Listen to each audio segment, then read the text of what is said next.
नमस्कार किसान भाइयों, मैं ललित पाटिल आपका स्वागत करता हूं हमारे यूट्यूब चैनल MBA किसान पर। और आज हम बात करेंगे धानुका के प्रोडक्ट सेम्प्रा के बारे में।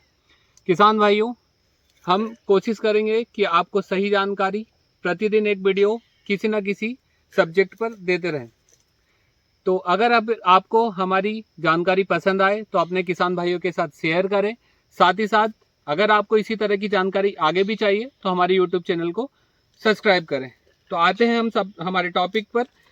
तो किसान भाइयों, अगर हम सेम्प्रा की बात करें तो सबसे पहले मैं आपको ये बताना चाहता हूँ कि इसका सिर्फ और सिर्फ एक ही चारे पर कंट्रोल होता है, वो है मोथिया, जिसे आम भाषा में हमारे यहाँ हम इसे दोंगली कहते हैं।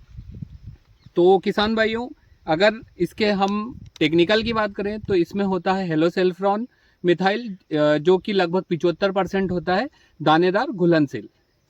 अगर हम बात करें तो इसके काम करने का तरीका जो होता है वो होता है टॉप से लेकर बॉटम की ओर, जिसमें यह जितना भी दोंगली का ग्रीन हिस्सा होता है उस पे यह काम करना शुरू कर देता है।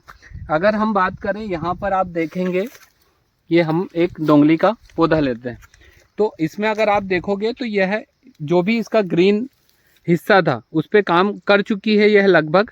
और ये जो इसकी सेल है जिसे हम गठान कहते हैं, वो भी लगभग खत्म हो चुकी है, यह सड़ गई है, गल गई है। यह अपना काम इसके छिड़काव के पश्चात 8 से 10 दिन के बाद अपना काम करना शुरू करता है, जो कि सतत निरंतर जब तक दोंगली खत्म ना हो तब तक करता है। और अगर मैं इसके डोज की बात करूं तो किसान भाइयों, यह मक्के में लगभग 36 ग्राम प्रति एकड़ का खर्चा, प्रति एकड़ का डोज है इसका। और अगर खर्चे की बात करूं तो लगभग 12 से 1250 रुपये एकड़ का इसका खर्चा होता है। इसका अगर करंट में हम लेवल क्लेम की बात करें तो यह मक्के और गन्ने पर इसका लेवल क्लेम हमें कंपनी देती है।